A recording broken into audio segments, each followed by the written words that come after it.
Welcome to Beth's Books. I am Beth and I like to talk about books, and this month I'm going to talk to you about every single book that I read in September. I've been absolutely threatening to start a YouTube channel, so the time has come. I'm here to yap, and I hope you enjoy. You can follow me over on TikTok, Instagram, all those other things, but I do particularly enjoy yapping, and so I believe that YouTube is the format for me. So I consumed 11 books this month. What does that mean? You might be asking yourself. I read 4 physical books and I listened to 7 audiobooks. So for those of you who say that listening to audiobooks doesn't count as reading, I just tell people that I consumed X number of books a month. So this month I started off by reading... I read Butcher and Blackbird. Sorry. If there's one thing about me, I'm a follower. Okay? If you tell me that a book is popular and that someone liked it, if even one person says it was their favorite book, I'll read it, even if I know I won't like it. And in this case, my gut instinct was right. I didn't like it, but I'm not here to yuck on anyone's yum. I understand why the book talk girlies like it. Dark romance, however, is not something that I particularly enjoy. I am married to a golden retriever, and particularly I'm a very soft person who does not enjoy gory things. And so for me, just wasn't my favorite. I give it 2.5 out of 5 stars only because it grossed me out in some parts. Then I listened to Same Time Next Summer by Abigail Monahan.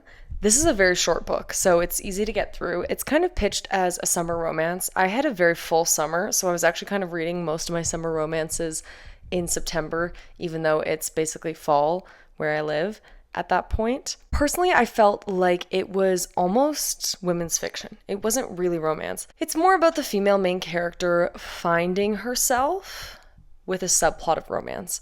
I actually didn't feel like most of any parts of this book were all that romantic. Now, I'm sure that other people's experience with the book could be different. I did not think that the female main character was all that endearing. I was actually a little bit annoyed by her until the end, but it's just short enough that you can kind of get away with finishing it, reading it, and it was what it was. Then for my first physical read of the book, I have As Good as Dead by Holly Jackson. Now, this book takes a very different direction, and I think my main problem, what upset me about this book, is that it felt like it was just full of retcon. So going back in and saying, actually the character in this first book was doing this the whole time, which I guess you can do, but typically things like that you just don't know till the third book that this totally normal, unsuspecting person was taking part in, is just not my favorite. So in terms of the character arc of Pip, I also didn't like the direction that she had gone in and the things that she did in this book. However, I did have it explained to me in a YouTube comment, someone who was mad at me for rating this 3 out of 5 stars, that it's Pip dealing with trauma. And so she's also solving a very different mystery. I don't want to spoil it for you. That upon reflection to that person's comment, I do understand what Holly Jackson now was trying to do with this, but I still just, in my opinion, did not enjoy it as much. But it's still a good book, and it rounds out the trilogy. So 3.5 out of 5. So next I read All Roads Lead Here by Marina Zapata, and I am becoming a bigger and bigger Marina Zapata fan every book that I read. This one in particular was very fall vibes, if you need that for this fall. Lots of hiking, outdoorsy, but what I particularly appreciate about her books is they feel like true love. Not like a fairy tale true love or anything like that, but like real humans falling in love, finding their partners. It's almost like literary fiction with kind of a beautiful subplot where it's slow burn, so they're not just quick to fall in love, and they're kind of realizing, are we going to be able to live our lives together and be long-term partners, and do we both have a good foundation that we can rely on when this relationship inevitably by the end starts. And so I thought it was really beautiful, and I really enjoyed the story and the way that the characters were dealing with their trauma. So 4.5 out of 5 stars. Next, I read King of Scars, which is the first book in the King of Scars duology by Leigh Bardugo. One of my defining characteristics is my love for Six of Crows. If you've ever had the misfortune of having a conversation with me, I have probably tried to convince you to read Six of Crows, and I've given more people a copy of that book than any other book combined. If anyone ever starts a Leigh Bardugo cult, I would very much like to be a part of it. And listen, I love the Grishaverse, okay? I don't want to hear that Shadow and Bone was mid. I don't want to hear that the Darkling is toxic. I don't want to hear, why is Kaz Brekker 17 and a criminal mastermind? I don't care about those things. I just want to hear if you love the Grishaverse as much as I do. I've read all the extras, the Language of Thorns, A Demon in the Wood, whatever the third one is. So after this duology, the only book that I have left is the second one. I am not ready to be done with the Grishaverse. I simply cannot. I think I'll just never read that last book. It's a mental illness, I know, but I'm someone who won't watch the last episode of a TV show so that I can write the ending in my head and then it never actually ends, and it ends exactly the way I want to. I don't need the closure that the writers and the producers are trying to give me, right? I gave this book 5 stars. Who's surprised? No one. Objectively, is it a 5-star book? Probably not. But don't tell Leigh Bardugo I said that, okay? I found the beginning a little bit slow. She's a thick book, okay? She thick. However, by the end, jaw on the floor at the ending. What? What do you mean? I can't tell you what happens. You have to read the book. But I'm so invested in the characters in this universe that I just thought it was incredible. Then back to another summer audiobook. I read The Summer Girl by Elle Kennedy, the Deal Queen herself. This is the 3rd book in the Avalon Bay series, and if you set a book at the beach, I'm gonna read it. Is this a groundbreaking book? No. Is it enjoyable for a nice summer beach read? Absolutely. It was fun to see the same characters from the 1st and 2nd books reappear, but I will say I'm not super invested in this kind of world. It also has relations to the off-campus series, like she talks about Briar U and things like that. But it was cute. Wasn't my favorite romance tropes, so for that reason I rated it 3 stars. And then just quickly, I listened to 2 other audiobooks. I listened to ADHD 2.0, which I gave 2.5 stars only because it seems like just a very long epilogue or appendix to these doctors' first books about ADHD. So it was just kind of new research. It was very short.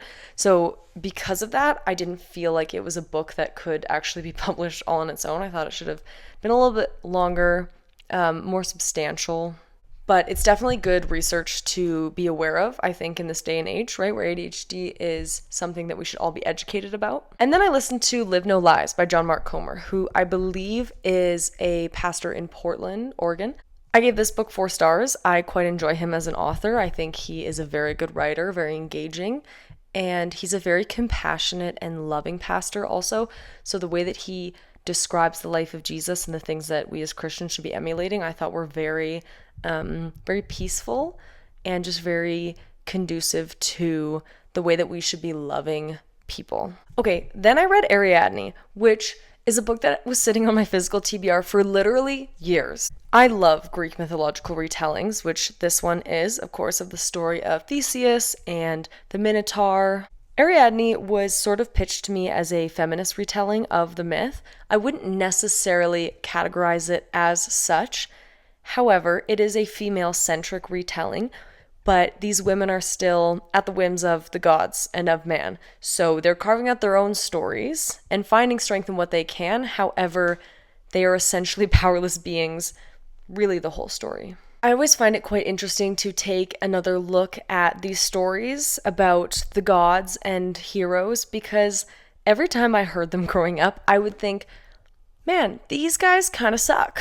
These gods, these heroes stink.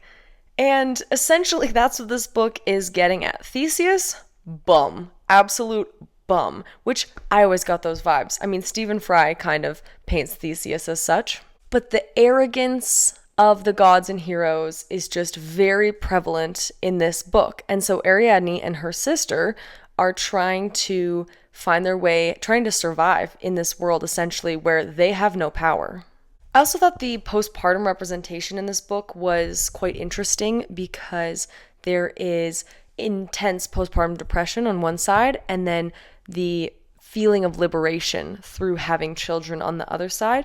And so it's kind of a stark contrast between the two characters about what motherhood can do for you and how they're responding to motherhood in terms of reworking the circumstances that they find themselves in. And then, like most Greek myths, it ends quite tragically and had an ending that made me stare off into the distance for quite some time and just think and ponder, which I think is the mark of a good book.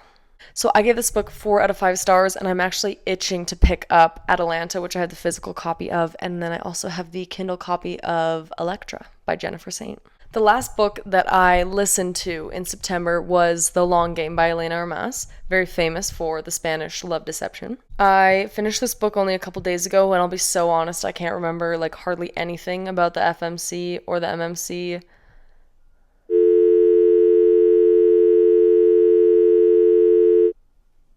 He plays soccer. It's about soccer. I don't particularly enjoy soccer. There's conflict, he's grumpy, falls in love with her. The end. No, it was good. I don't know. It was one of those things that I was like, I just don't feel any certain type of way about this, so I think I gave it 3 stars. 3.25? 3.5?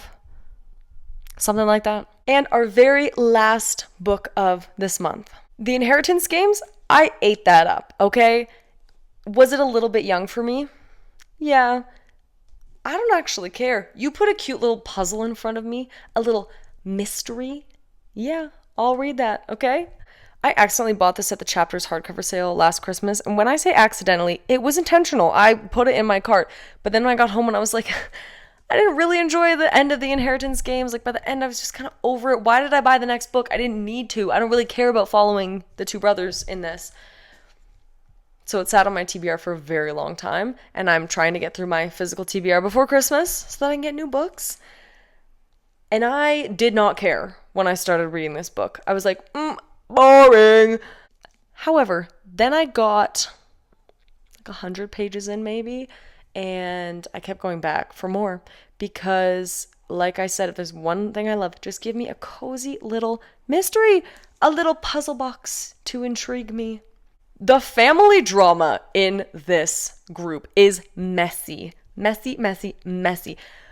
Everyone has a different dad, so they all have different daddy issues. And then they all have like 16 siblings, which I guess is a clever way to write in infinite storylines. And unfortunately, I fear I'm probably going to pick up the next one. Jennifer Lynn Barnes, you did it to me again. How do you keep triggering me into reading your books? No, but actually by the end, I really did enjoy it, so I give it 4 out of 5 stars. Who would have thought? Okay, well, that was everything that I read in September.